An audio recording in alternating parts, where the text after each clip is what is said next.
Je viens à vous depuis ma Bretagne en tant qu'écologiste et je fais une double hypothèse. Vous voulez agir en un sens écologique et vous pouvez agir en un sens écologique. Et je me présente aussi comme philosophe, mais philosophe de terrain, pour reprendre une expression de Christiane Voller. Ça veut dire que j'essaye de penser à même l'application dans un terrain. Et un terrain, c'est pas un objet, comme dans la science. On tente de penser le terrain. Là, c'est penser à partir du terrain, qui est le lieu d'une métamorphose,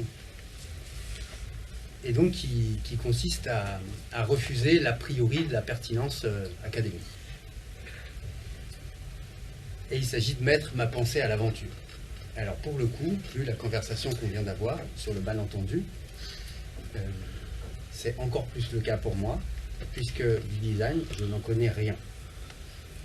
J'ai trouvé étonnant cette invitation, inquiétante.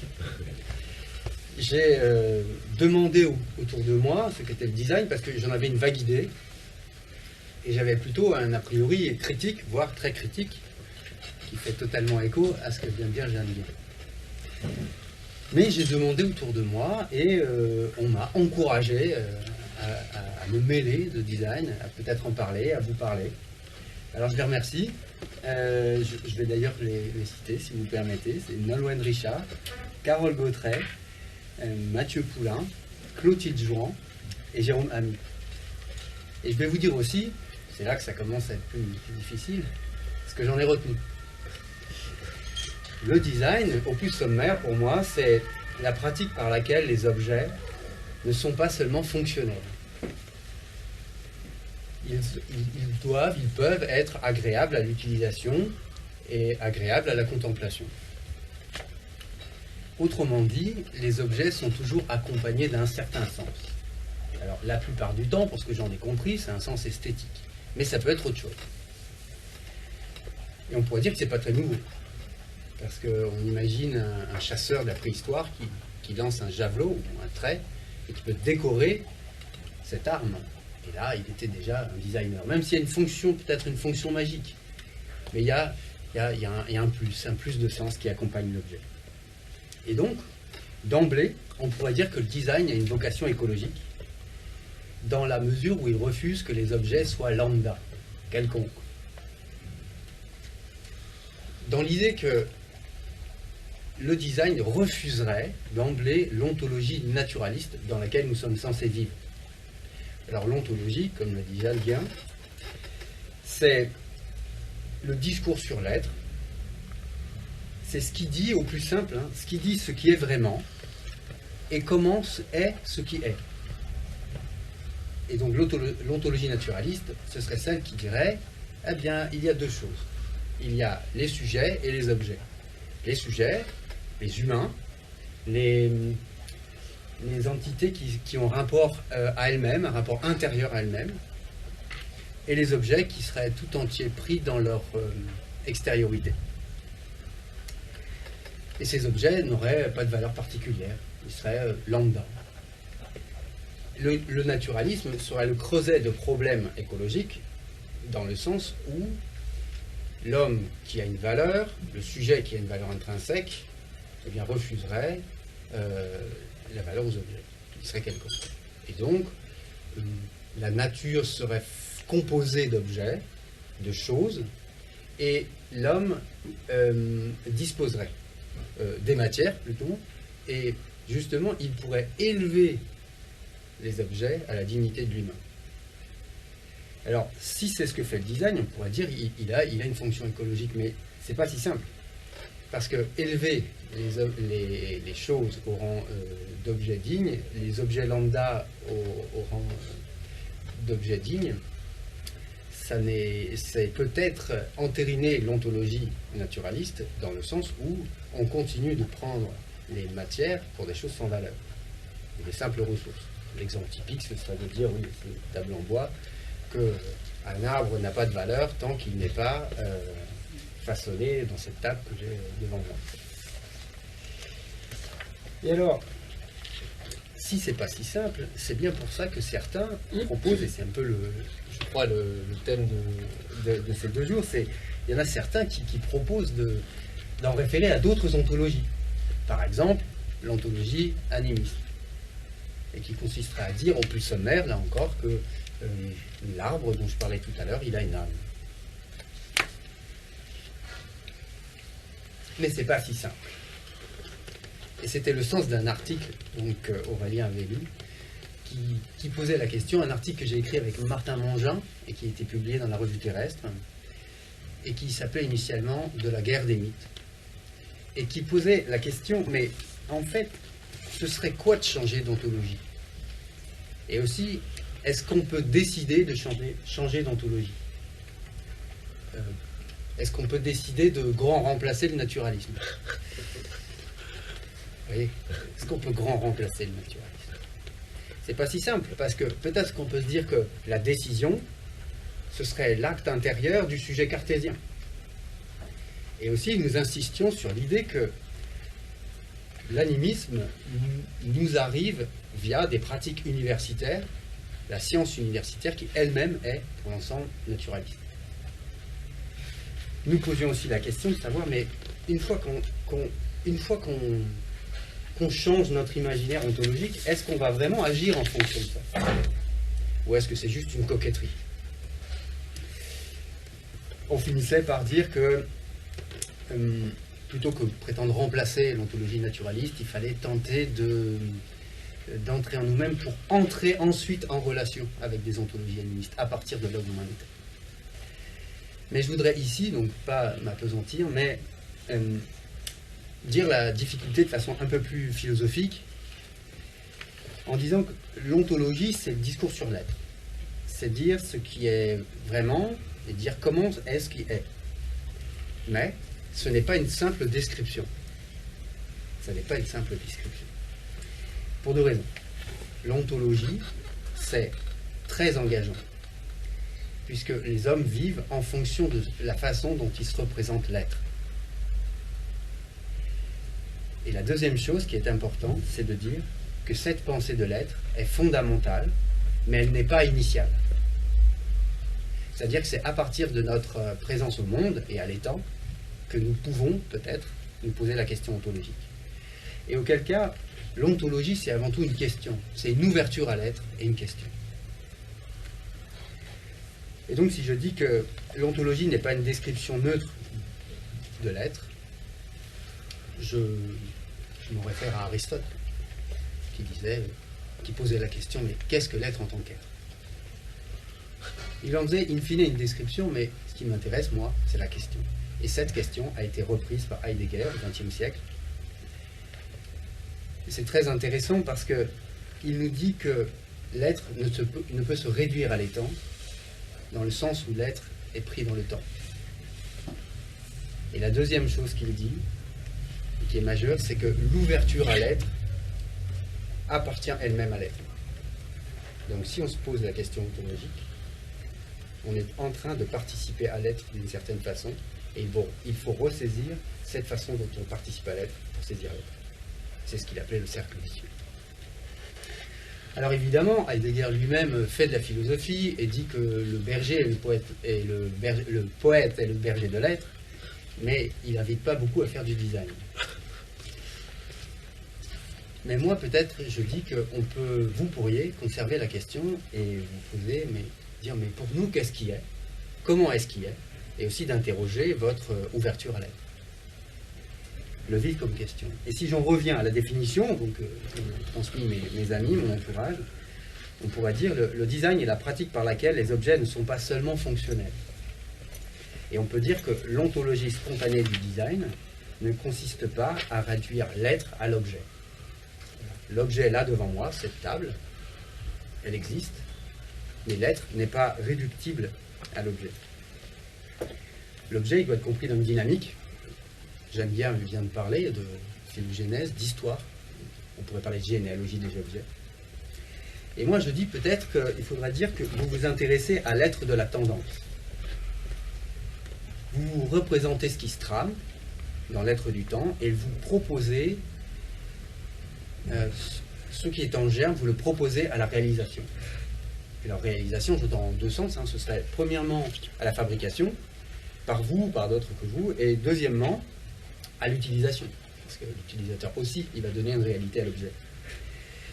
Et donc, si votre ouverture, c'est cela, c'est l'être de la tendance, eh bien, c'est que vous refusez deux ontologies. La première, celle qui serait platement matérialiste, et je ne parle pas du matérialisme historique de Marx, platement matérialiste, et vous refusez aussi l'idée que l'être, il soit totalement en dehors de l'objet. Donc, ni il n'est que l'objet, fait de matière, ni l'être est totalement ailleurs. J'entends idéaliste au sens de Platon. L'objet, la plus grande réalité de l'objet, ce serait l'idée. Alors, pour conclure cette introduction, je voudrais vous dire que je me présente en écologiste et en philosophe de terrain, et que je vous propose effectivement un voyage dans l'être. Je pose la question ontologique et je m'en saisis avec vous, et je vous propose un voyage dans l'être à partir de trois pratiques, trois détours, trois petites pratiques. Alors pas la pratique de la lecture ou la pratique discursive du philosophe, mais trois petites pratiques qui me sont proches. Peut-être elles vont vous parler. La première, c'est la pratique sportive. La seconde, c'est la rencontre du sauvage. Et la troisième, c'est l'activisme politique. Et je tenterai d'en montrer la dimension écologique et peut-être d'en tirer des enseignements ontologiques qui pourraient vous être utiles.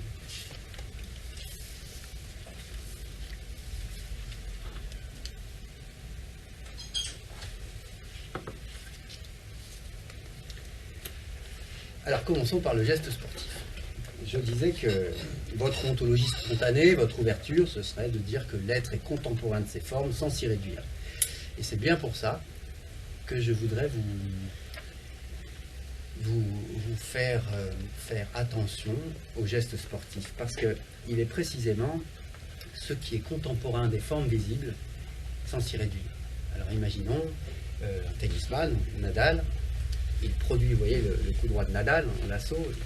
Son geste est contemporain de la balle, du filet, de la terre battue, du terrain, mais il ne s'y réduit pas. Et même on pourrait dire que son geste est contemporain de sa main, enfin qu'elle serait détachée, mais il ne s'y réduit pas. Le geste, c'est une propagation. Le geste, c'est une propagation dans l'espace et dans le temps, mais ce n'est pas un déplacement d'une place à une autre place. Le geste, ce n'est pas un déplacement d'une place à une autre place. Le geste, c'est un surgissement. Le geste surgit plutôt. Le geste, il surgit d'un fond vers une forme. Alors j'entends par forme ce qui est visible, et j'entends par fond ce d'où vient le geste et qui n'est pas visible. Et par exemple, au plus simple, ce serait l'intention du joueur, Rafael Nadal. Il a la perception de l'état du match, la perception de la situation de réception de la balle et de propulsion, et il produit un coup, et ça surgit. Autrement dit, le geste est une expression.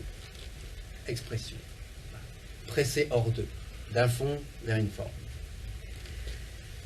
Et ce que je voudrais vous indiquer, c'est que ça n'est pas une simple sortie. Il faut voir les choses de façon un peu fine. Il faut écouter ce que dit le corps. Et le corps, il dit que, je vais tenter de vous montrer que si je dois propulser une balle, imaginons que le verre, là, ce soit la balle, et je dois propulser la balle dans ce sens, j'utilise par exemple la flexion de mon avant-bras sur le bras, et vous voyez qu'il faut que mon biceps se contracte pour ramener mon avant-bras sur le bras. Il faut que mon biceps qui est inséré sur l'avant-bras et dans l'épaule se contracte pour faire cette flexion. Et la contraction, ce sont des fibres musculaires qui s'interpénètrent. Les scientifiques savent bien nous expliquer comment les poches d'adénosine triphosphate éclatent et produisent une réaction en chaîne. Voilà. Et ce que je voudrais vous indiquer, c'est que ça ne se passe pas tout à fait comme ça dans le geste d'un sportif. En fait, il faut voir aussi que le triceps fonctionne. Dans le même temps où le biceps se contracte, le triceps fonctionne énormément. Or, le triceps, quand il se contracte, il envoie mon avant-bras de l'autre côté. Donc c'est comme un mouvement contradictoire.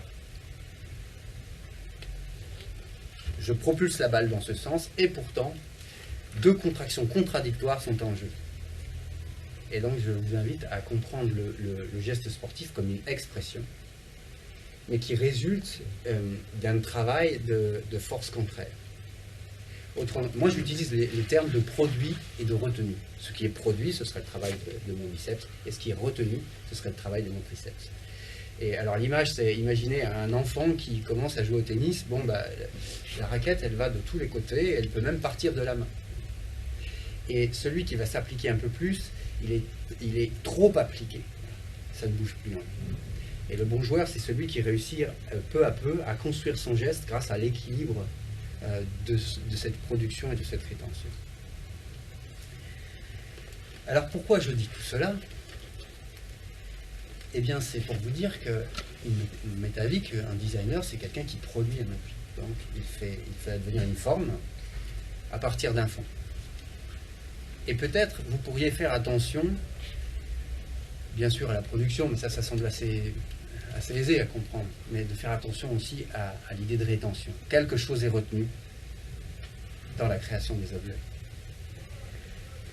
Alors, j'ai pensé au plus simple pour que vous compreniez. J'imagine qu'on pourrait dire que ce qui est retenu, c'est ce qui est retenu via les contraintes extérieures. Donc, il y a les contraintes de temps, des contraintes financières, des contraintes de matière.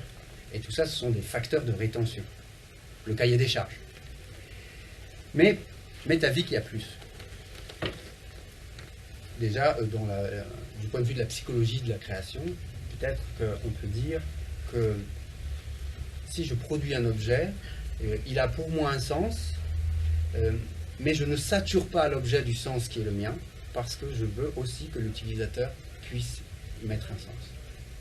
Il a la liberté de fonctionner avec cet objet. Donc il y aurait quelque chose là qui serait retenu. On peut même dire que la rétention, elle est première. Les artistes disent parfois que leur pratique consiste à filtrer le réel. Donc ça voudrait bien dire retenir ce qui est en germe. Et la rétention, alors, elle serait première. Ou dernière idée, si je dis que la tendance est le mouvement vers le futur, mais c'est sans affirmer massivement cette réalité. Et auquel cas, on pourrait dire qu'il y a une rétention ontologique. Donc, 3 idées pour dire que la rétention pourrait avoir une pertinence dans la perspective, dans la pratique du designer. Et là où je voulais insister comme philosophe et comme militant écologiste, c'est de dire qu'il faudrait peut-être retenir quelque chose du passé. Faire attention à toujours retenir quelque chose du passé. Et là, je me réfère au philosophe Bernard Aspe, qui a écrit ce livre, Les fibres du temps, où il nous dit « Nous vivons le temps comme une relation entre une perte irrémédiable et une persistance sans lieu. Une perte irrémédiable, le temps passe, et une persistance sans lieu. Sans autre lieu que la mémoire commune. Autrement dit, nous vivons le temps en fibres, comme les fibres musculaires. Il y a une fibre qui s'attache à une autre fibre, comme des moments. Et à la fois, il y a une continuité, mais qui est habitée par une discontinuité. Et au lieu de cela, le capitalisme dont vous parliez tout à l'heure tente, nous dit Bernard Aspe, de linéariser le temps. Il veut que le temps soit continu pour pouvoir être séquençable, mettre tout le monde en synchronie pour mettre tout le monde au travail. Et alors je dis, si vous deviez retenir quelque chose, vous pourriez retenir quelque chose du passé. Ça veut dire ne pas souscrire à l'idée d'obsolescence. Ça veut dire ne pas se laisser bercer par la religion actuelle de l'innovation. Vous savez, le nouveau du nouveau, le toujours plus nouveau. Le nouveau, on vit dans le nouveau monde. On est constamment dans le nouveau monde qui est habité par l'imaginaire de progrès. Vous voyez probablement à quoi ou à qui je fais référence. Et je dis qu'en philosophie, on a eu ça il y a une vingtaine d'années, où les philosophes analytiques ont débarqué, non pas, ça a été créé, ça a été inventé il y a bien plus longtemps, mais il y a 20 ans, il y avait une attaque très forte. Les philosophes analytiques nous disaient, avant nous, il n'y avait rien. C'était pas très sérieux. Et aujourd'hui, on pourrait dire qu'il y a cette tentation encore d'entretenir la religion de l'innovation. Et je dis que peut-être, si ça vous parle, vous pourriez tenter de toujours retenir quelque chose du passé. Alors il ne s'agit pas du tout d'être réactionnaire et de dire qu'il n'y a que le passé. Il s'agit de dire que nous vivons, nous existons dans un monde où le temps est en fibre. Je ne vais pas m'appesantir puisque j'aurai d'autres choses à dire en matière de critique politique. Et je voudrais continuer un petit peu ma description du geste sportif en disant que si le capitalisme veut linéariser le temps, il a aussi tendance à vouloir aplatir l'espace. Et donc je reprends l'idée que le geste sportif nous montre un surgissement d'un fond depuis une forme visible. Je dis la forme est visible et le fond est invisible. Mais ce n'est pas parce que ce fond est invisible que nous ne le percevons pas comme appartenant à l'espace. Les scientifiques, là encore, ils parlent de neurones miroirs. C'est-à-dire que quand Rafael Nadal fait un geste, ces neurones sont agencés d'une certaine façon, et moi qui le regarde, nous disent les scientifiques, et là je les crois sur parole, mes neurones sont moi-même agencés de la même façon. Autrement dit, je participe à son geste. Et pour que vous voyez plus l'idée, il y a aussi l'idée que dans un moment de tension, un geste fou sort, est exprimé par un joueur, et le public va s'exprimer par un grand sentiment de surprise. Et les partisans et les adversaires vont participer au mouvement dans cette réaction. Et si je vous dis ça, c'est pour vous dire que le geste sportif révèle que l'espace existe. Il existe, je veux dire qu'il n'est pas sous le mode de la coïncidence, de la res extensa, dont parlait Descartes, de l'étendue chose. L'espace n'est pas aplati, c'est comme ça. L'espace est fait de fond et de forme, et il existe dans l'incoïncidence du fond et de la forme.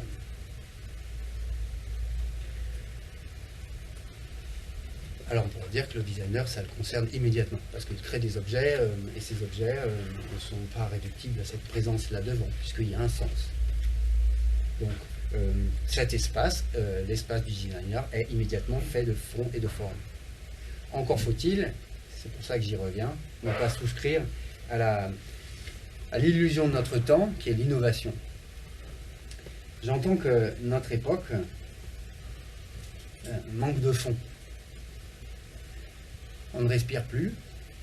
Il y a un encombrement du monde par le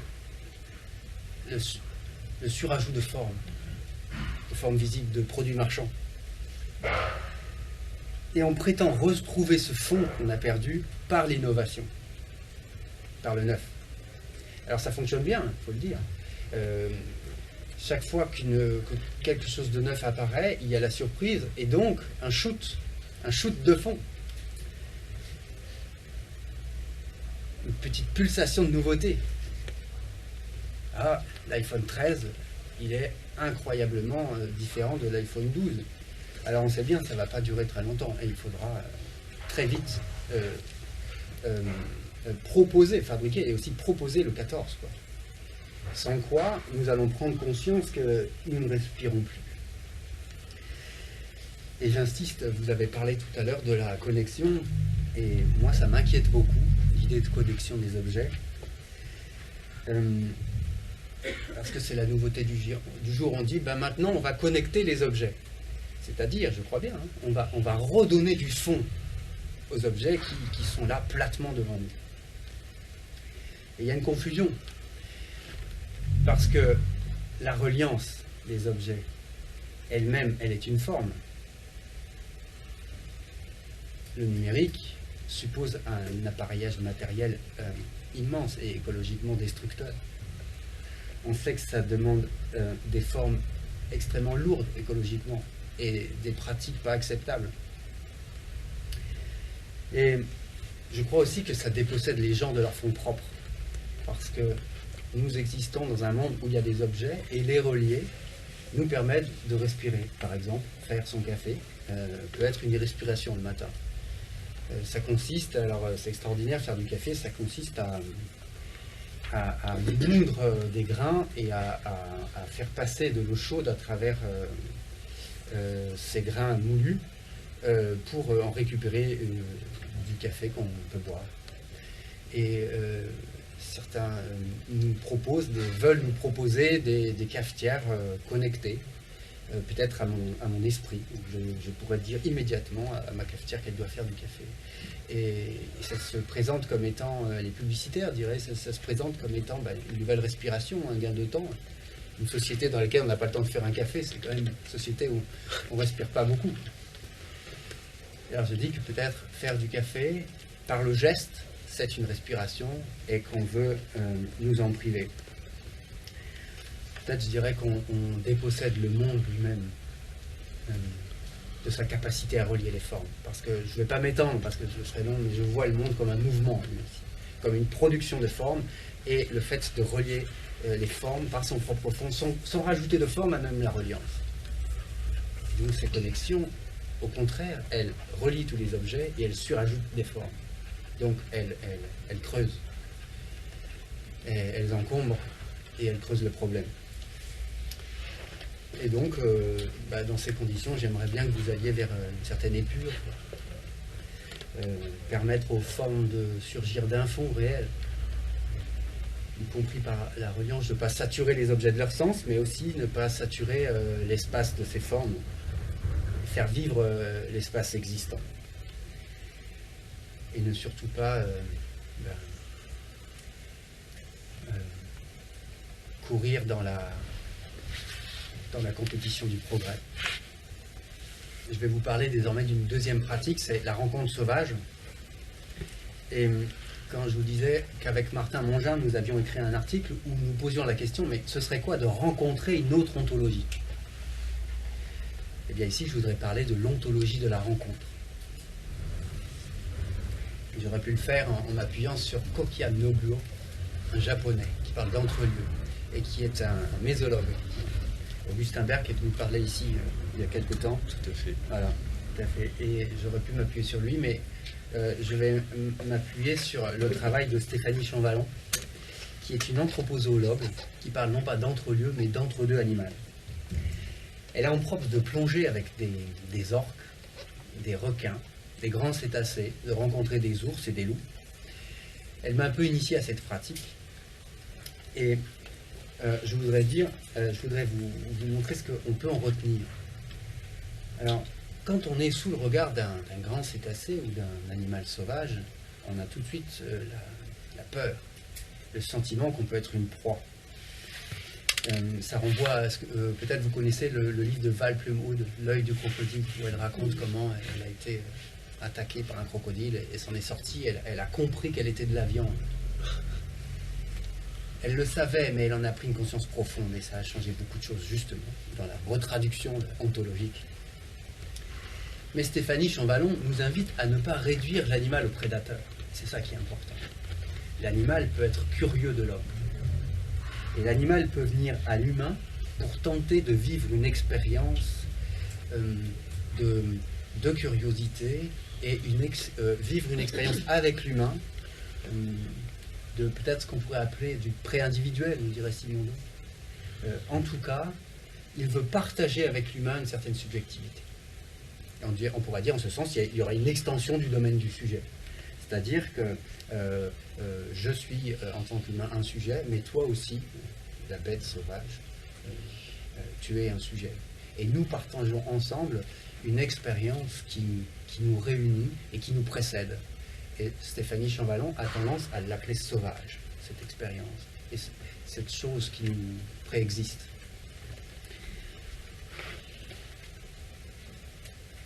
Pour ma part, ce que j'en ai retenu, c'est qu'on a là une façon, peut-être une piste pour sortir du naturalisme. non pas forcément en s'appuyant sur la relation sujet-sujet, pour sortir de la relation sujet-objet qui caractérise le naturalisme, mais en pensant que je suis objet sous le regard de l'autre, et pas seulement une proie. C'est-à-dire que, et c'est Sartre qui en parlait dans L'être et le néant du cogito d'autrui. Il disait que le regard de l'autre est tellement important pour nous qu'il faut nous recomprendre, non pas, comme faisait Descartes, je pense donc je suis, c'est en intégrant le regard d'autrui dans ma propre conscience. C'est-à-dire, je sens que je suis objet sous ton regard, par là même, je sais que tu es un sujet, et n'étant pas toi, je sais que je suis un sujet. Et donc, ça n'est pas la formule « je pense donc je suis », c'est « je pense que je suis pensé par toi, donc je suis ». Autrement dit, le regard d'autrui nous traverse de toutes parts. Et c'est bien ce qui se passe aussi quand on rencontre une bête sauvage. Parce qu'on sent le poids du regard de l'autre. Et ce qu'on peut en faire, alors, si on est designer, vous allez voir où je veux en venir, c'est que je crois que si on dit que vous faites cet objet, et il y aurait vous, des sujets, vous proposez un objet à l'utilisation, et vous savez qu'il y a un utilisateur qui est un sujet. Mais j'aimerais que vous compreniez la situation dans la perspective d'un certain chiasme, où il y aurait un sujet, un objet, un autre objet et un autre sujet. C'est-à-dire que vous fassiez attention à la façon dont vous allez objectiver l'utilisateur. Recruter en lui la façon qu'il va avoir d'être objet à vos yeux. Alors là, je pense, on a parlé des vêtements.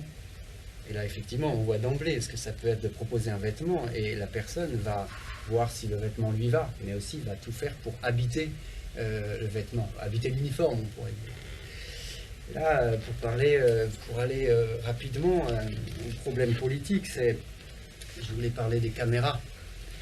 Les caméras qui ont de plus en plus une forme douce.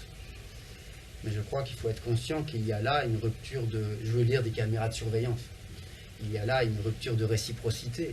Je partageais avec la bête sauvage ou le vis-à-vis le fait d'être objet réciproquement à ses yeux. Et là, il y a une rupture de réciprocité.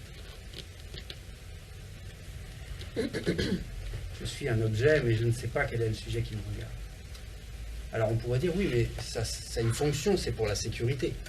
Très bien. La sécurité, c'est... Pourquoi pas? Mais alors quel besoin de faire en sorte que les caméras soient belles et douces, puisque c'est bien ce qu'on est en train de construire. Un espace où les objets de surveillance sont le plus doux possible. Et je dirais même que ce qui se passe, c'est que on tente de dissimuler la fonction des objets de contrôle.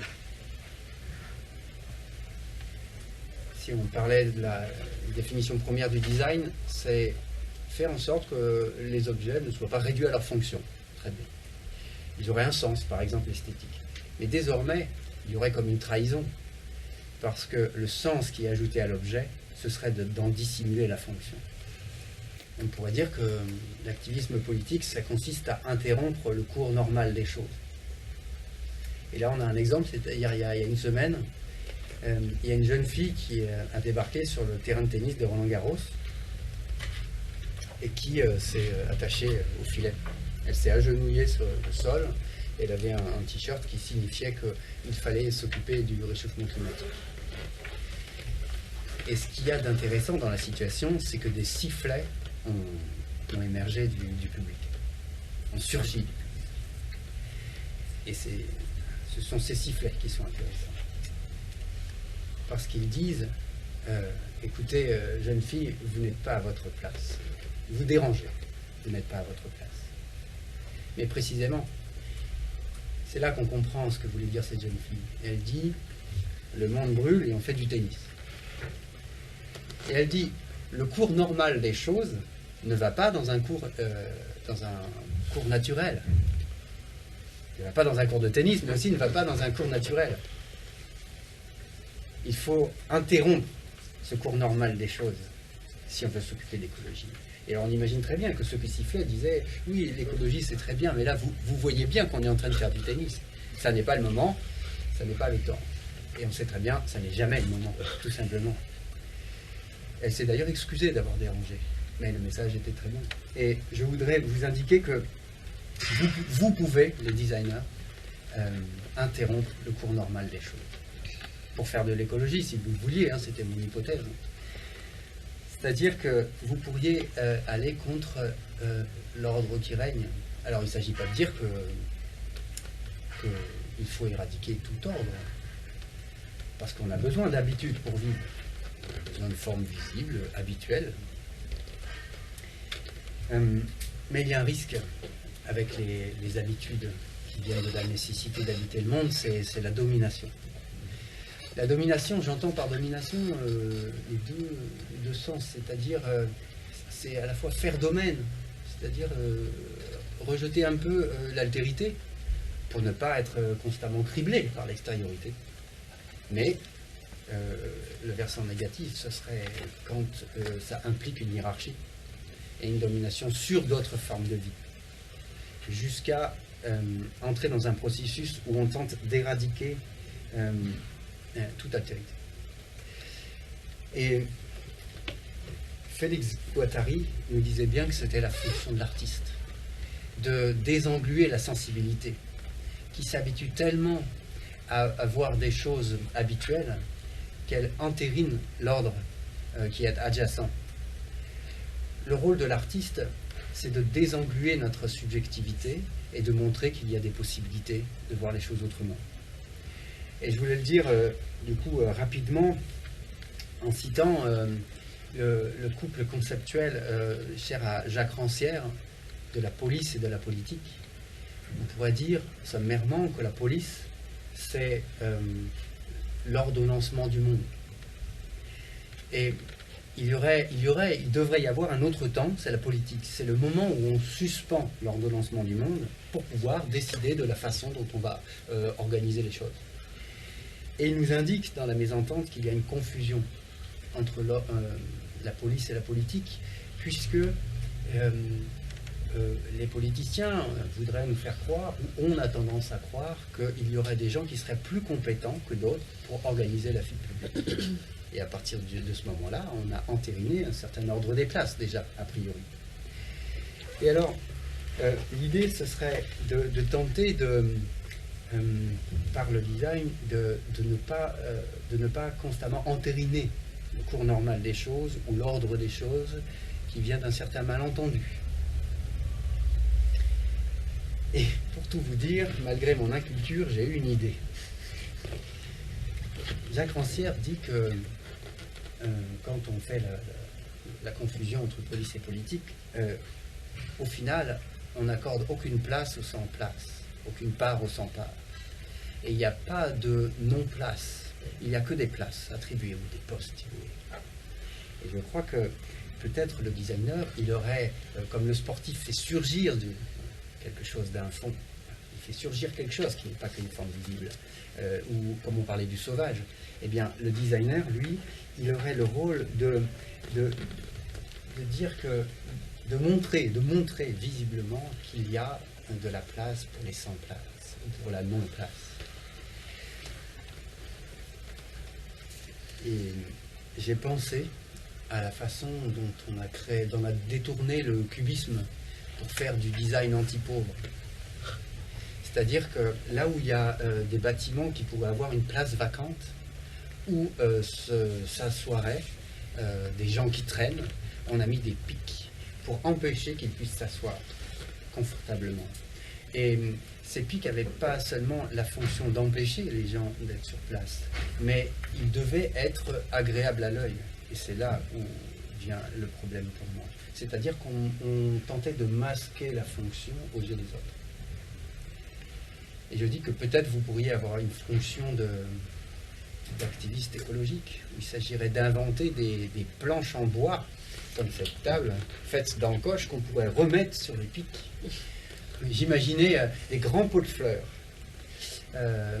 où des pièces en bois amovibles, mobiles, pourraient recouvrir des pics en bois pour remanifester la fonction, qui était la fonction de ces objets visibles, et par là même de la neutraliser.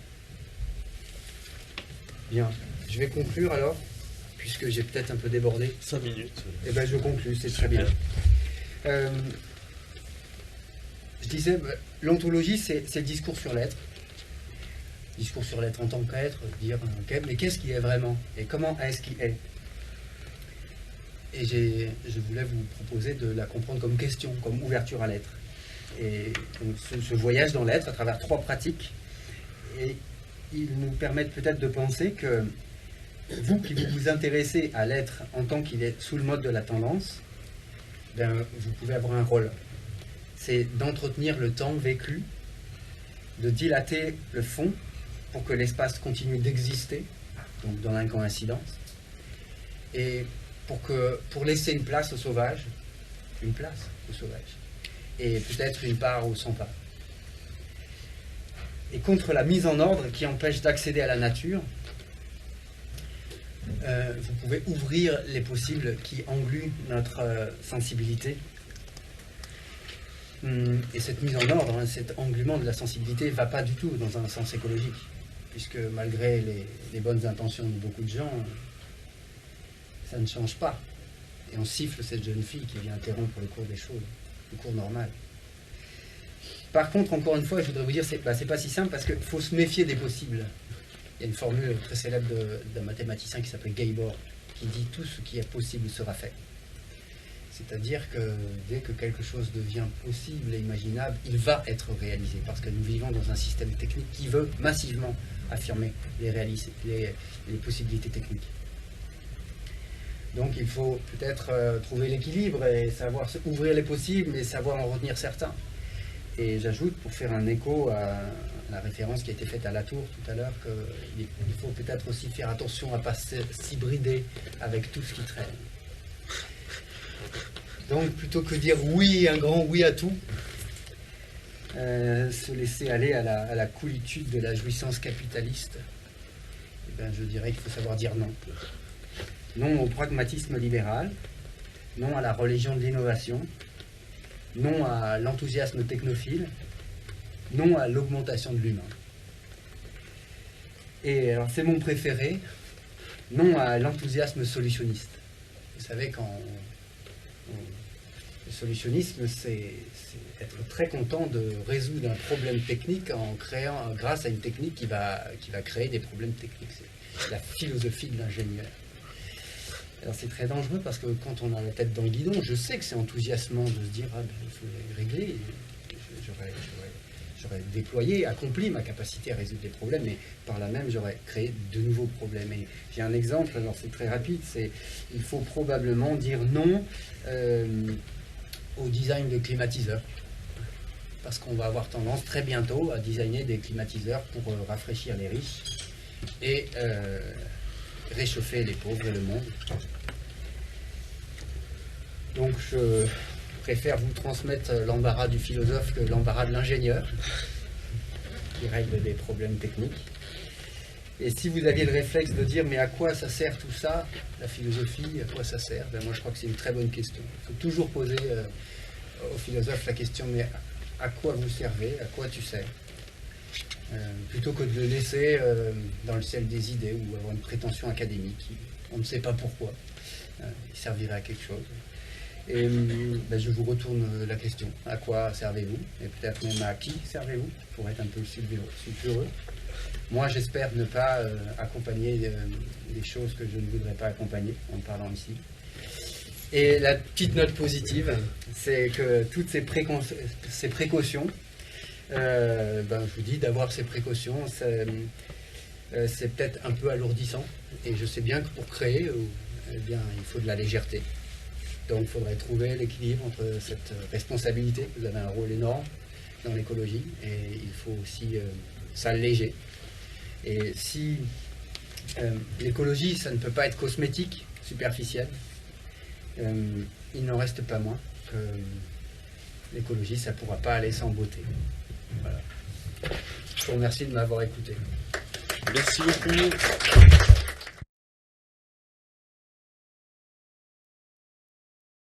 J'ai noté plein de choses qui font écho à mes propres réflexions, travaux. Alors, par exemple, l'ontonautique, c'est vraiment l'idée, justement, ça vient de la question de qu'est-ce que c'est que aller dans une autre ontologie. C'est-à-dire, qu'est-ce que ça voudrait dire, en fait? Qu'est-ce que concrètement ça aurait comme impact sur des processus alors d'appropriation d'objets ou de conception ou d'usage ou de fabrication. Donc voilà, je partage tout ça évidemment. Et après en vous écoutant tous les deux d'ailleurs, je ne l'ai pas évoqué tout à l'heure pour laisser plus de temps aux questions, mais j'ai évidemment pensé plusieurs fois à Ivan Illich, mais je ne sais pas si c'est quelqu'un qui fait partie de vos références, de vos corpus, et peut-être que vous avez des limites d'ailleurs à nous dire vis-à-vis de son propos. Puis bon, il y a plein de choses, mais dont on pourra discuter tout à l'heure. Sur le design antisocial, justement, des bancs qui sont faits à une taille certaine pour qu'on puisse pas s'y allonger, etc. Il y a eu des étudiants à Camondo, notamment l'année dernière ou il y a 2 ans, qui sont intéressés à ces questions et qui ont essayé de proposer des dispositifs justement de détournement pour justement ce que tu décrivais avec on fait des rainures et puis en fait on pose le bout de bois et du coup on peut de nouveau s'asseoir, on peut de nouveau occuper l'espace, on peut de nouveau en faire quelque chose.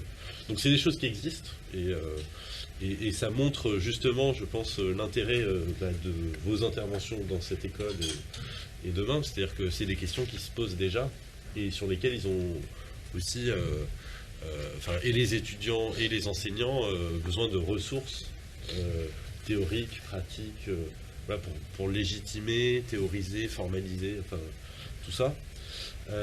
Et moi, plus que... Enfin, il y a évidemment le climatiseur, non au climatiseur, mais moi je reviens souvent sur le non au mycélium. C'est-à-dire que il y a toute une vague de design biosourcé. Comme la réponse aux matériaux type le plastique, etc., c'est d'aller chercher des matériaux biodégradables ou biosourcés en disant c'est pas grave, c'est des champignons.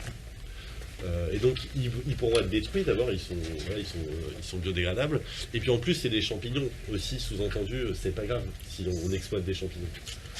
Et avec pourtant comme récit de départ celui qu'on entend souvent sur il faut faire attention aux autres vivants, etc. etc. Et du coup, qu'est-ce que ça fait de transformer un vivant en ressource industrielle, déjà? Et ensuite, qu'est-ce que ça fait de rejeter 7 milliards de tonnes de mycélium dans la nature parce qu'on a fabriqué des sacs en mycélium plutôt qu'en cuir? Enfin, et est-ce que c'est pas ce que tu décrivais, c'est-à-dire trouver un solutionnisme? On a trouvé une solution technique temporaire qui va poser d'autres problèmes. Voilà, bref, c'était une remarque comme ça. Et sur la non-place aussi, moi je pensais à ces jeux... alors moi j'ai plus travaillé sur le jeu vidéo que sur le sport, mais notamment au Breath of the Wild, le dernier Zelda, où en fait des joueurs, dont moi, on allait dans Breath of the Wild juste pour se promener, en fait. Et il y avait ce truc de, je trouve, à opposer au projet de métavers, notamment de Meta et Facebook, c'est-à-dire c'est un espace où en fait on ne va pas nécessairement remplir le scénario, on ne va pas faire les quêtes, on ne va pas chercher des objets, on va juste rien faire. Alors c'est dommage peut-être que ce soit dans un univers virtuel, on pourrait retrouver des espaces où ne rien faire dans la ville et ailleurs que dans la ville d'ailleurs, mais cette idée de non-place me paraît intéressante. Je me suis un peu étalé, je ne sais pas si tu veux rebondir ou si vous voulez rebondir, ou si il y a des questions, peut-être des discussions dans la salle. Juste d'abord, moi j'ai quelques trucs à dire, mais et ben voilà. Oui, ça va être très court, j'ai beaucoup parlé. J'ai vraiment pas grand-chose à ajouter à ce que tu as dit, c'est tout à fait en écho, sauf que je ne suis pas joueur de jeux vidéo, et peut-être il y a... effectivement, la non-place, ça ne veut pas dire, ou comme quand je parlais d'espace, de fond, ça ne veut pas dire que ça n'est pas de l'espace, ça n'est pas présent. Hein. C'est pas l'idée que c'est un espace virtuel, oui, bien sûr. On est bien d'accord. Donc, Pour le coup, on est d'accord sur tout. Et oui, j'en suis très étonné parce que oui, Illich, je n'ai pas grand-chose à rajouter et sur les champignons non plus. C'est-à-dire c'est une opération. Et il faut voir toujours ça à l'inverse. C'est-à-dire que on imagine le champignon avec accompagné de belles idées écologiques, mais en fait il faut voir exactement le processus inverse, c'est-à-dire on va transformer de la vie, on va avancer encore plus pour transformer la vie en ressources. C'est l'opération magique du capitalisme contre laquelle il faut lutter partout où on peut. Donc je suis complètement d'accord avec ces échos, et c'est vraiment... Ouais, j'ajoute sur ce sujet-là du mycélium, ça fait écho aussi à ce sur quoi je travaille, parce que quand on étudie les produits jetables, on se rend compte que l'histoire toute récente des produits jetables, c'est l'histoire de beaucoup d'alternatives aux jetables qui sont en fait des alternatives au plastique, mais qui se donnent comme alternatives aux jetables. Et donc on continue à faire des produits jetables, mais dans d'autres matières. Et là, je trouve que ça montre bien l'intérêt des distinctions que je vous proposais au début. C'est-à-dire qu'on va s'intéresser à l'objet comme chose, comme matière. On va dire, on va changer la matière, ça va résoudre le problème. Alors que le problème, c'est pas la chose dans l'objet, c'est le contexte social, c'est le produit, le contexte social d'utilisation de la jetabilité. C'est-à-dire l'objet comme produit et comme déchet. Un produit jetable, c'est un objet que vous pouvez acheter à tout moment et jeter à tout moment. Et c'est à ça que tient la jetabilité. C'est au fait que que partout il y a des endroits pour en acheter. Donc au moment où vous allez en avoir besoin, vous allez facilement pouvoir l'acheter. Exemple, une bouteille d'eau. Et qu'au moment où vous allez avoir besoin de vous en séparer, vous allez trouver une poubelle sur votre chemin et que cette poubelle, elle aura le lendemain à telle heure un camion qui aura à décharger et tout un système sociotechnique derrière pour traiter la bouteille comme déchet. Donc le problème, c'est ce dispositif-là, ce mode de circulation-là des objets et pas la matière dans l'objet. Donc il y a une erreur exactement à cet endroit-là et qui fait que c'est pas une erreur. À mon avis, c'est pas une erreur, hein, c'est un mensonge. Mais il y a un tour de passe-passe sur lequel il faut ouvrir les yeux. Donc c'est un bon exemple pour ça aussi. Je rajouterais juste, quand tu parlais des caméras, il y a un artiste dont j'ai oublié le nom, mais qui vit dans le pays où il y a le plus de caméras au monde. Non. Qui vit dans le... un jeune homme qui vit dans ce pays où il y a le plus de caméras au monde, donc en Chine. À Shanghai, j'ai appris qu'il y avait une caméra pour 6 habitants. Il y en a partout, c'est un truc de fou. Et lui, son expression, il se met devant la caméra, mais genre, le plus proche qu'il peut, et il met son œil, et il reste comme ça à fixer la caméra pendant, j'imagine, le plus de temps qu'il peut le tenir, jusqu'à ce qu'il en puisse plus, dans le but donc de transformer en sujet celui qui l'objectivise pour renvoyer un peu la balle comme tu décrivais. Et c'est son art, évidemment, et son activisme politique, évidemment, puisqu'en même temps qu'il regarde, il cache, évidemment, la caméra, puisqu'on ne peut voir plus que sa pupille. Donc je suis désolée de ne pas avoir le nom, mais il faudrait le retrouver, parce que c'est assez frappant ce qu'il fait. Très bien. Alors j'ai d'ailleurs une autre idée, si vous voulez des idées. En France, on n'a pas de pétrole. Je crois bien que des idées. Certains pour... Pardon, certains pour lutter contre les caméras et la reconnaissance faciale commencent à imaginer des maquillages. Bien sûr. Je ne connais pas très bien, mais on m'a dit ça récemment. Oui, ça se fait beaucoup dans les manifestations, les contre-sommets, dessiner des yeux, des choses, et ça perturbe totalement la reconnaissance faciale des... Je me disais, est-ce que vous n'auriez pas moyen, vous, les designers malins, de jouer avec des miroirs pour renvoyer la caméra à sa propre image? Peut-être vous pourriez monter quelque chose. Je propose qu'on fasse un workshop à la rentrée. Masque comme miroir. Peut-être une ou deux questions, remarques, discussions. Une petite remarque alors. N'ayez pas peur, hein, disait l'autre. Et comme ça va faire les choses. Dans ce que je vois que Bertrand est revenu là, c'est à propos des dispositifs anti-SDF, sur les usages et les comportements. Je me souviens de Bertrand qui avait écrit un texte, un article sur les fauteuils sourires dans le métro. Et à propos du designer, qui était épatant. Bertrand, effectivement, avec une forme d'activisme politique, et d'essayer d'enrayer un peu, de bloquer la chose. Et je me souviens, je crois que Bertrand, l'auteur t'avait répondu Et le designer avait répondu, parce que c'était publié sur le blog, très fâché. Et en fait, il était dans le déni, en fait. Il était dans le déni, c'est-à-dire qu'il était dans le déni de cette, de ce que vous mentionniez, hein, comme cette espèce de masque de la fonction. Et en fait, il avait simplement fait son job de manière très honnête. Et donc, ça pose la question, je trouve, de la conscience de ce qu'on fait. C'est-à-dire de cette espèce de conscience du travail, de la formation. Et ce que disait Aurélien tout à l'heure est très important, c'est là qu'on est, alors moi j'étais directeur pédagogique ici, hein, c'est une obsession l'insertion professionnelle. C'est vraiment l'objectif, quoi. C'est où vont les étudiants, et puis les étudiants c'est une obsession, et ils ressentent de leur part. Qu'est-ce qu'ils vont faire quand ils vont sortir de l'école? Et du coup, évidemment, ça renvoie à la question du solutionnisme. Parce que très souvent, ici, on est, ici comme ailleurs, mais moi je me suis retrouvé plusieurs fois en situation professionnelle, on a un problème, une solution, et puis après, la solution, ça devient mon problème, évidemment. Et cette idée de solutionner en permanence les questions, bah, c'est la... Désolé, hein, mais je vais dire une énormité. Je cherche si Charlotte est là dans le coin. Non, elle est remontée. Elle n'est pas loin, mais je l'ai en dessous de ma tête, là. C'est un peu la base du design, quoi. C'est-à-dire, en gros, on demande aux étudiants, on ne trompe pas, c'est quelqu'un qui nous contredira ici, mais d'identifier des problèmes et de les solutionner. Et donc, effectivement, on est dans une espèce d'absurdité, de course sans fin, où on n'arrive pas justement à enrayer ce processus. Et je trouve que finalement, l'idée des champignons là, est assez révélatrice de cette espèce d'impasse ou d'impuissance un peu qu'on fait un peu en permanence, ce constat d'impuissance dans lequel on est. Alors moi je constate quand même que ce matin ça commence très fort, on est encore parce que c'est un peu vieux comme discours, mais c'est permanent et surtout on n'arrive pas à s'en sortir, c'est la panne du progrès et on ne sait pas quoi faire avec ça. On a bien conscience et voilà, peut-être que la réponse, que je n'ai pas. Juste une réponse rapide et après ça me fait penser ce que tu dis il y a quelques semaines à l'ENSI justement, j'avais fait venir Marin Scheffner de White Project et une étudiante de l'ENSI lui racontait son expérience de diplôme, c'est-à-dire elle est allée dans un village pour aider les gens du village à faire des trucs. Et en fait elle s'est rendue compte qu'elle ne servait à rien. Et elle était très désemparée en fait. Et Marin lui a répondu, mais en fait c'est peut-être ça aussi qu'il faut apprendre. C'est-à-dire déjà savoir où le design est inutile. Et donc, ça rejoint peut-être un peu ce que tu dis sur produit et retenu.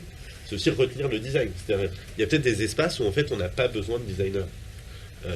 Et c'est aussi quelque chose qui répond peut-être à ce que tu dis sur le solutionnisme, toujours trouver un truc. Savoir aussi où on se place et où on a ou une légitimité ou une utilité. Bah, ça sous-entend aussi d'identifier là où on est inutile, voire encombrant ou problématique, etc. Enfin, producteur de problèmes. Des solutions. Je sais pas. J'ai bien aimé la comparaison avec Nadal, parce que le tennis. Moi j'aurais choisi plutôt Djokovic. Après c'est une guerre de. Et je sais que c'est une guerre mythologique. Mon prof de tennis, souvent quand je rate quelque chose, il me dit c'est parce que t'as pas l'image. T'as pas l'image du geste. C'est-à-dire qu'en tête, tu t'es pas représenté en fait le geste, donc tu le fais mal. Il y a quelque chose d'assez proche du design là en fait. Effectivement dans le fait qu'on a une image mentale de ce qu'on veut faire et on essaye à un moment donné de faire en sorte que nos gestes correspondent à cette image-là. Et je croyais qu'il y avait dans cette comparaison du fait que effectivement c'est beaucoup Nadal. On ne peut pas être d'accord sur tout non plus. Après, je pense qu'il y a effectivement le mouvement anti-solutionniste existe vraiment, en fait, en l'occurrence du côté des designers, hein, puisqu'il y a, depuis, je pense, à peu près les années 2000, il y a eu différentes expressions plutôt du côté anglais, avec Dune Arabi, avec le design spéculatif, avec James Auger, que vous connaissez, et qui effectivement ont beaucoup écrit en fait sur cette question du designer comme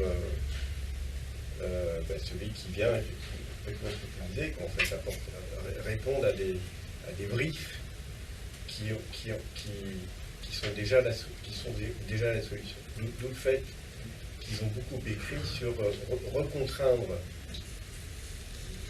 la question de la contrainte en fait en design, et la façon dont est formulée à travers le brief cette contrainte.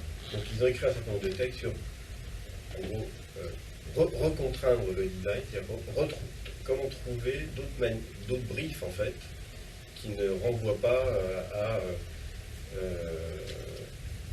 à des réponses qui seraient déjà finalement induites et qui, en l'occurrence, ne prennent pas nécessairement en compte certains enjeux, dont notamment pour ce qui est de référence à ce que à tout ce que vous avez présenté, les enjeux environnementaux en fait, mais pas que ça. Donc il y a, comme on dit, une littérature assez importante en fait qui est produite du côté anglais, du côté américain, du côté scandinave, de designers, je parle, qui écrivent beaucoup là-dessus, qui formulent pas mal de choses.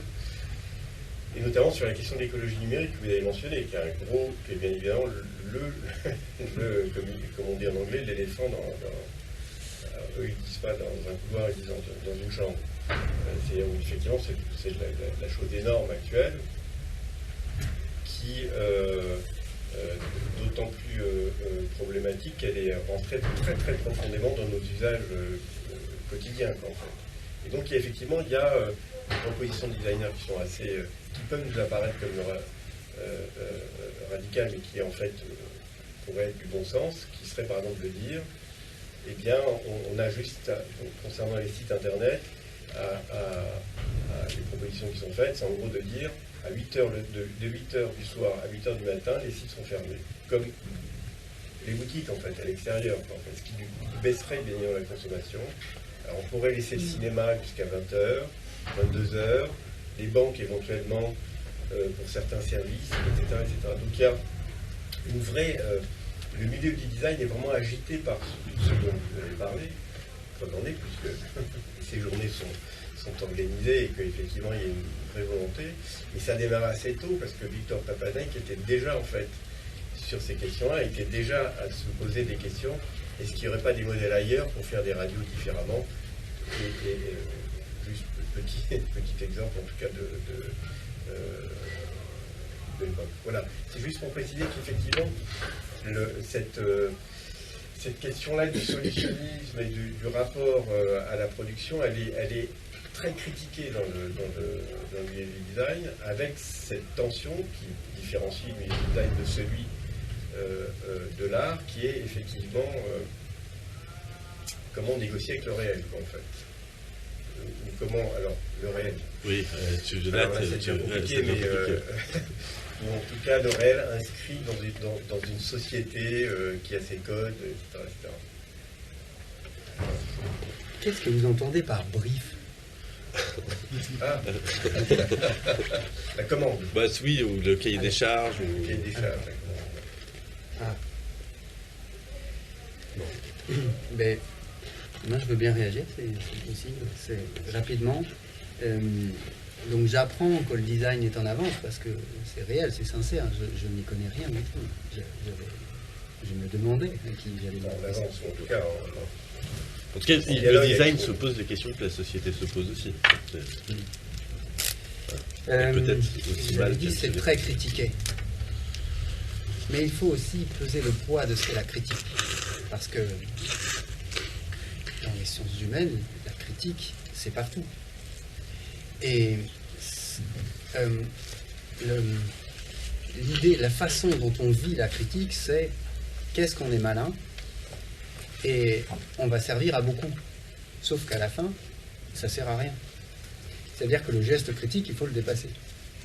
Et c'est beaucoup plus compliqué quand on se demande, mais qu'est-ce qu'il faut faire d'autre que de critiquer? Alors je dis critiquer, c'est pas forcément au sens ordinaire de dénoncer ou d'évaluer.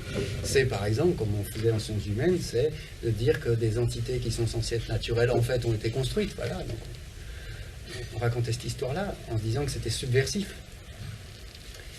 Ça a été un temps, mais aujourd'hui, on répète cette leçon-là, et ça ne sert absolument à rien. Donc il faut probablement... réinventer quelque chose, un geste théorique qui soit post-critique, quoi. Je ne sais pas comment on pourrait l'appeler, mais bon, c'est une réaction. Et aussi pour... quand on parlait de solutionnisme, moi je vois peut-être le problème en deux aspects, c'est Le premier, c'est la normalité, l'institution, l'école qui fait que bon, on apprend à régler des problèmes pour en créer d'autres. Comme ça, on a un boulot. Parce que si on les règle tous, on n'a plus de boulot. Et je crois qu'il faudrait aussi se poser la question de savoir comment c'est vécu, ça. Je veux dire subjectivement. Parce que si mon travail consiste désormais à me déposséder de la capacité que je croyais avoir dans la société, la compétence que je croyais avoir, j'avais une place parmi les humains aussi. J'avais une place parmi mon entourage.